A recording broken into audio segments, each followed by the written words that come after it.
Shalom semuanya, selamat bertemu kembali pada hari ini.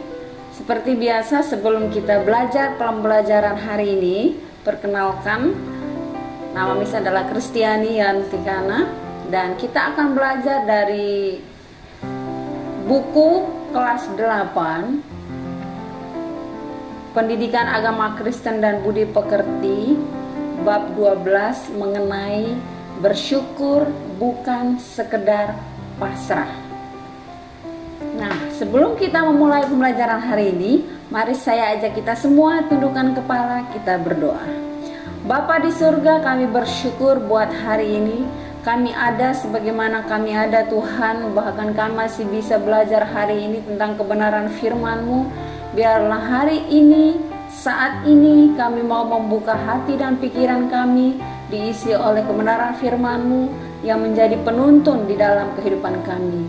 Terima kasih Bapa, biarlah dari awal, pertengahan hingga akhir pembelajaran hari ini boleh jadi di dalam nama Bapa, Putra dan Roh Kudus, di dalam nama Tuhan Yesus yang kami sembah.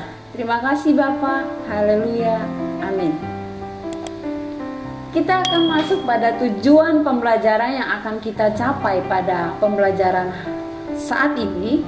Yang pertama, menjelaskan pengertian bersyukur bukan sekedar pasrah.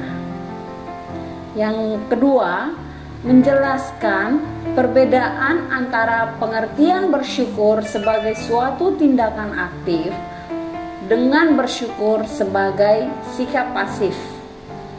Yang ketiga, mulai mempraktekkan bersyukur sebagai tindakan aktif.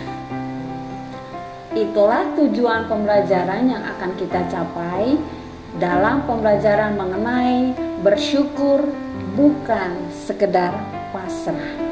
Nah, kita akan mendasari pembelajaran kita hari ini dari satu kebenaran firman Tuhan yang tercatat di dalam 2 Korintus pasal 4 ayat 15 sampai 18 yang berbunyi demikian. Sebab semuanya itu terjadi oleh karena kamu, supaya kasih karunia yang semakin besar berhubung dengan semakin banyaknya orang yang menjadi percaya, menyebabkan semakin melimpahnya ucapan syukur bagi kemuliaan Allah. Sebab itu kami tidak tawar hati, tetapi meskipun manusia lahiriah kami semakin merosot, namun manusia batinia kami diperbaharui dari sehari ke sehari. Sebab penderitaan ringan yang sekarang ini mengerjakan bagi kami kemuliaan kekal yang melebihi segala-galanya, jauh lebih besar daripada penderitaan kami. Sebab kami tidak memperhatikan yang kelihatan, melainkan yang tak kelihatan. Karena yang kelihatan adalah sementara, sedangkan yang tak kelihatan adalah kekal. Kita masuk pada pengantar untuk pembelajaran kita hari ini. Pada pelajaran sebelumnya, kita sudah membahas mengapa perlu bersyukur. Kini kita akan membahas mengenai apa yang diperlukan untuk bisa bersyukur. Kita akan mengupas bahwa bersyukur bukanlah sekedar bersikap pasif, pasrah, menerima apa adanya atau tidak bisa menyikapi segala perbedaan. Bersyukur adalah tindakan aktif, harus diupayakan sehingga diperlukan semangat untuk melakukannya. B. Bersyukur bukan sekedar pasrah. Coba kamu sebutkan satu hal yang kamu syukuri pada saat ini. Mungkin bukan cuma satu, tapi ada beberapa hal yang dapat kamu syukuri. Bila demikian halnya, apakah kamu sungguh-sungguh sudah mengerti mengapa kita harus bersyukur dan hal-hal apa saja yang bisa kita syukuri? Coba kita kaji apa yang mendorong kita untuk bersyukur. Yang pertama, kita bersyukur untuk karunia Allah yang paling penting, yaitu pengorbanan Tuhan Yesus di kayu salib yang menghapuskan dosa kita dan memberikan jaminan keselamatan untuk kehidupan di akhirat nanti. Yang kedua, kita mengingat apa yang Allah sudah lakukan untuk kita, memberikan orang tua kesempatan bersekolah, kesehatan, tempat tinggal, teman-teman, dan kesempatan untuk hidup di negara Indonesia yang sangat subur dan indah. Yang ketiga, kita harus pahami bahwa bagi Tuhan tidak ada hal yang dilewatkan sia-sia untuk kebaikan kita. Misalnya, suatu hari kita mengalami kecelakaan kaki terkilir karena tidak hati-hati ketika turun tangga sehingga tergelincir. Kejadian kaki terkilir sudah sepatutnya kita syukuri karena membuat kita bertindak lebih hati-hati di kemudian hari, sehingga kita tidak mengalami kecelakaan yang sama. Contoh lainnya adalah kisah seorang siswa bernama Ani. Ani adalah siswa yang malas belajar dan tidak patuh kepada orang tua dan gurunya.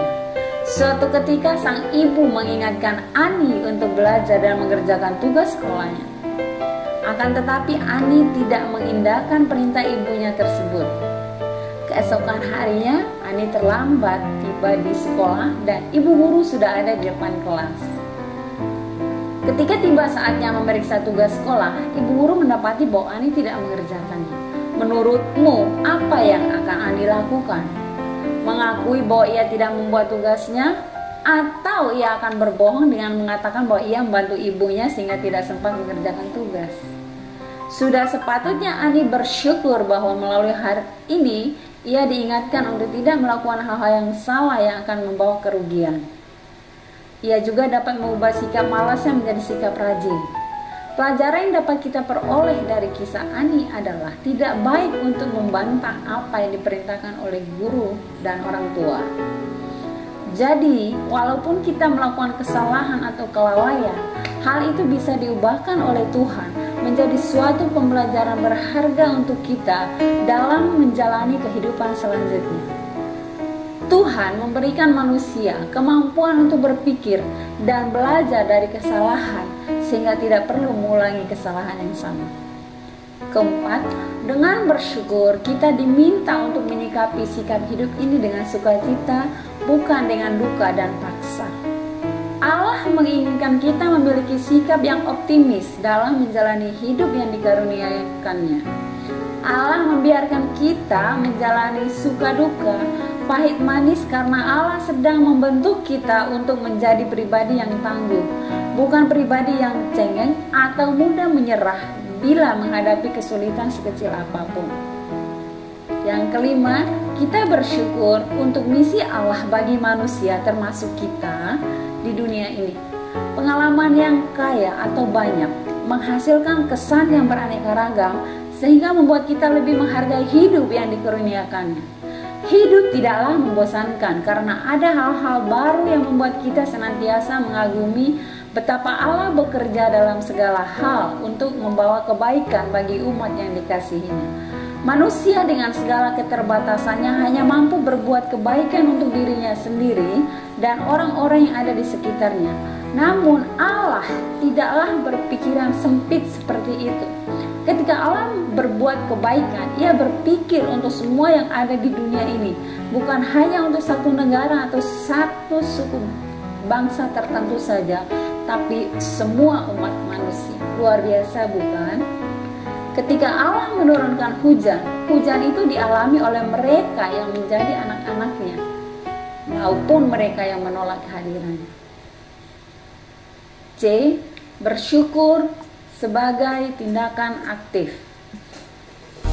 Ada cerita menarik tentang kumpulan burung yang mandir mencari tempat untuk ditinggali. Pada saat udara mulai dingin dan salju mulai turun di sekitar kutub utara, kumpulan burung akan pindah ke arah kutub selatan. Di kutub selatan sedang terjadi musim panas, demikian pula sebaliknya. Ketika di kutub selatan sudah mulai dingin, kumpulan burung ini akan kembali ke arah kutub utara yang sedang mengalami musim panas. Pada suatu perjalanan menuju ke arah kutub selatan, kumpulan burung ini mengalami kelelahan. Pimpinan dari kumpulan burung memutuskan agar mereka beristirahat sejenak di daerah yang memiliki danau dengan ikan-ikan yang segar. Setelah beberapa hari, pimpinan mengajak kumpulannya untuk melanjutkan perjalanan ke kutub selatan.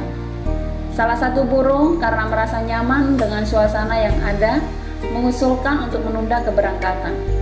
Biarlah kita istirahat dulu sampai betul-betul kelelahan kita hilang, baru kita lanjutkan perjalanan panjang ini. Usul diterima. Dan kumpulan burung itu bertahan selama beberapa hari. Ketika pimpinan mengajak kumpulan untuk melanjutkan perjalanan karena udara semakin terasa dingin, kembali si burung mengusulkan agar bertahan dulu beberapa hari. Tetapi pimpinan tetap menyatakan ingin melanjutkan perjalanan. Dari pengalamannya ia tahu bahwa beberapa hari lagi udara dingin akan disertai salju sehingga akan membuat perjalanan semakin sulit ditempuh. Akhirnya mereka berpisah dan kumpulan burung melanjutkan perjalanan meninggalkan si burung yang tetap bertahan. Si burung sangat menikmati berada di tempat yang nyaman di mana ikan sangat mudah diperoleh. Tanpa ia sadari tubuhnya semakin gemuk karena sudah berminggu-minggu tidak terbang dan juga ia makan begitu banyak ikan. Apa yang kemudian terjadi? Udara semakin dingin dan air di danau pun semakin terasa dingin. Ikan-ikan menyelam jauh ke dasar danau menghindari air di permukaan yang dingin. Si burung kini sulit mendapatkan ikan dan ia pun merasa dinginnya udara. Kini ia memutuskan untuk terbang menuju ke arah kutub selatan. Tetapi ketika ia mencoba terbang, ternyata ia tidak sanggup untuk terbang tinggi. Tubuhnya yang menjadi gemuk sulit untuk terbang tinggi. Ia mencoba lagi, tapi tetap tidak berhasil. Setelah beberapa hari, tubuhnya mulai kurus karena tidak ada makanan yang bisa disantap. Walaupun begitu, ia tetap tidak bisa terbang karena kini ia menjadi lemah. Akhirnya burung tersebut pun mati. Cerita ini mengajarkan bahwa kehidupan nyaman belum tentu memberikan akhir yang membahagiakan. Kadangkala kita mengucap syukur secara otomatis. Artinya, apapun situasi yang sedang dihadapi, secara spontan kita langsung mengatakan syukur Tuhan. Di satu sisi, memang inilah yang diinginkan. Namun di sisi lain, ternyata dengan bersikap spontan seperti itu, kita tidak lagi memaknai ucapan syukur yang kita naikkan. Apakah kita bersyukur karena itu diwajibkan? Apakah sungguh-sungguh kita bersyukur bila berada dalam situasi yang sulit? Selain itu, cukup banyak orang yang salah paham dalam mengartikan makna syukur. Apa kesalahan mereka?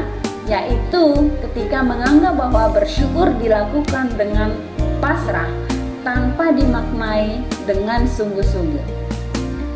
Apa bedanya sikap pasrah atau disamakan juga dengan sikap fatalistik adalah sikap menerima apa adanya.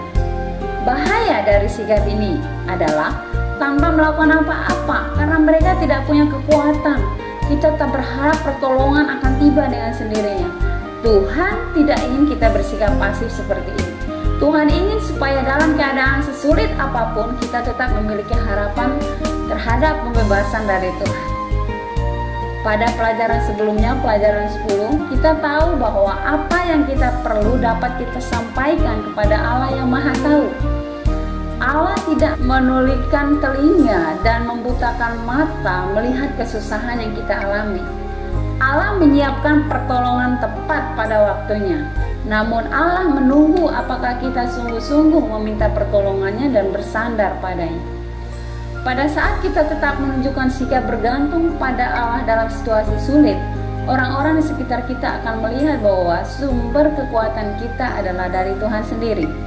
Rasa syukur yang kita naikkan pada situasi sulit ini bukanlah karena kita tidak bertindak emosional, melainkan karena menyadari bahwa Allah tetap bekerja dalam situasi sesulit apapun, karena bagi Allah tidak ada yang mustahil. Lukas 1 ayat 37. Kita masuk pada pembelajaran bagian D, yaitu kegiatan pembelajaran. Yang pertama, kita akan menyanyikan lagu yang diambil dari Kidung Jemaat nomor 457, ya Tuhan tiap jam. Namun kita akan nyanyikan lagu ini di akhir dari pembelajaran kita. Dan kita akan masuk bagian yang kedua, yaitu kita mau belajar dari pengalaman orang tua. Coba tanyakan orang tua atau walimu apa pengalaman mereka yang menunjukkan bahwa Allah adalah Maha Pengasih. Catatlah pengalaman itu dan ceritakan di depan kelas. Dan kalau sekarang ini melalui pembelajaran Google Meet atau Zoom dengan Bapak Ibu guru dan teman-teman lainnya, ini adalah kesaksian berharga tentang pengalaman hidup keluarga yang bergantung pada Tuhan. Ketiga, belajar dari pengalaman teman. Tanyakan kepada 3 orang teman dari luar lingkungan sekolah, apa alasan mereka untuk senantiasa bersyukur kepada Tuhan dan apa saja kesulitan mereka untuk mempraktikkan rasa syukur dalam hidup sehari-hari. Hasil dari percakapan ini hendaknya dituliskan agar dapat diketahui oleh orang lain. Yang keempat, memberikan makna syukur bagi diri sendiri. Lengkapilah 2 tabel di bawah ini. Tabel pertama harus diisi dengan 5 hal yang dapat kamu syukuri di kolom good. Selain itu, kamu juga diminta menuliskan 5 hal yang sulit untuk disyukuri dalam kolom it's not good. Tabel ini berisi rangkuman dari apa yang kamu sudah pelajari tentang bersyukur. Ya, kalau kita berbicara tentang bersyukur hal yang baik, bisa yang pertama bersyukur memiliki keluarga, bersyukur memiliki teman, bersyukur masih bisa sekolah, bersyukur karena masih bernafas, bersyukur masih bisa bersukacita. Kalau it's not good-nya, yang pertama itu mengeluh, gosip, ya kan? Terus tidak berterima kasih kepada orang tua, tidak berterima kasih pada ibu guru, tidak berterima kasih kepada sahabat yang sudah menemani kita. Tabel kedua diisi dengan menuliskan 4 ciri sikap bersyukur sebagai tindakan yang aktif. Pertama di kolom good, dan 4 ciri sikap tersebut sebagai sikap pasrah di kolom it's not good. Yang pertama, kalau sikap yang baik adalah sikap yang selalu mengucap syukur di tengah situasi yang tidak baik. Yang kedua, bersyukur ketika Tuhan memberikan kita nafas kehidupan. Terus yang ketiga, bersyukur karena masih diberi orang tua yang sehat. Dan yang keempat, bersyukur karena masih bisa berbagi dengan orang lain. Sikap yang pasrah di dalam kehidupan sebagai remaja, yang pertama adalah malas belajar, mengikuti teman yang bolos, mengikuti teman yang suka caci maki, malas baca firman, dan hal-hal lain yang bisa kalian temukan untuk sikap yang baik dan sikap yang pasrah. Nah, yang bagian E, evaluasinya, yang pertama, mengapa dikatakan bahwa bersyukur merupakan tindakan aktif bukan pasif? Nah, kenapa dikatakan bahwa tindakan aktif? Karena bersyukur itu adalah satu sikap dari kehidupan kita sebagai orang yang mengakui dan percaya kepada Tuhan Yesus bahwa kita memiliki Allah yang hidup, yang turut merasakan apa yang kita rasakan, bahkan dia sudah mengalami terlebih dahulu apa yang belum kita alami. Jadi ketika kita mengalami hal itu, sepertinya contohnya sakit, nah menurut pemikiran kita manusia, sakit itu sesuatu hal yang buruk, bukan? Tapi kalau kita mau melihat dari sisi Tuhan, kenapa sakit itu bisa terjadi? Bisa kita ambil sisi positifnya. Satu, oh Tuhan mau melalui sakit pun kita tetap bersyukur. Yang kedua, melalui sakit kita bisa lebih menghargai kesehatan pribadi supaya kita itu tidak hidup sembarangan. Contohnya mulai pola makan dan lain-lain. Yang kedua, ceritakan pengalamanmu tentang bersyukur. Ya, nanti kalian bisa menceritakannya pada teman-teman dan Bapak Ibu guru pada pertemuan berikutnya. Nah, kita tiba pada rangkuman pada pembelajaran kita hari ini, yaitu bersyukur kepada Tuhan adalah tindakan aktif, bukan pasif yang dilakukan secara otomatis. Untuk itu kita harus sungguh-sungguh memahami mengapa perlu memelihara sikap syukur. Kita bersyukur karena memiliki Tuhan Yesus sebagai juru selamat kita, dan Dia memelihara kita dengan sungguh baik. Menceritakan pengalaman bagaimana Tuhan memelihara kita akan membawa orang lain juga belajar hidup bersyukur. Nah, kita akan masuk pada nyanyian kita pada hari ini untuk mengakhiri pembelajaran kita. Kita akan nyanyi satu pujian, ya Tuhan, tiap jam ku memerlukanmu. Jadi kita nyanyi sama-sama ya, semuanya harus bernyanyi dengan sungguh-sungguh sebagai bentuk pengakuan iman kita kepada Tuhan, bahwa kita selalu memerlukan Tuhan di setiap detik atau jam kehidupan kita, karena kita manusia yang sangat lemah tanpa pertolongan Tuhan di dalam kehidupan kita.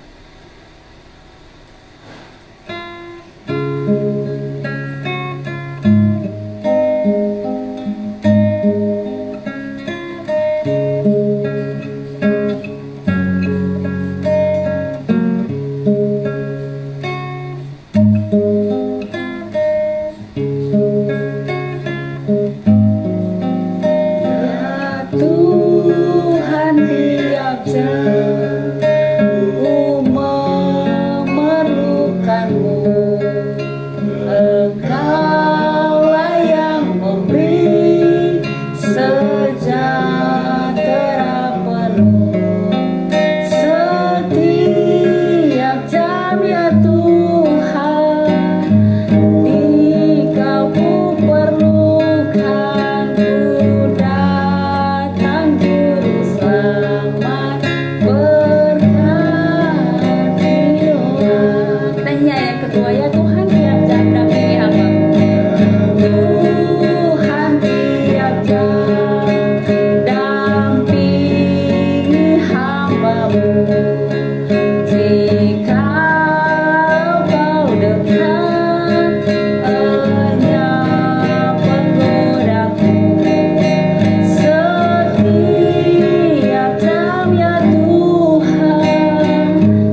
berdoa untuk menutup pembelajaran kita hari ini. Bapa, terima kasih Tuhan buat pertolongan-Mu dalam kehidupan kami. Biarlah melalui pujian ini sebagai bentuk pengakuan iman kami bahwa kami manusia yang sangat lemah dan kami memerlukan pertolongan Tuhan di setiap detik kehidupan kami.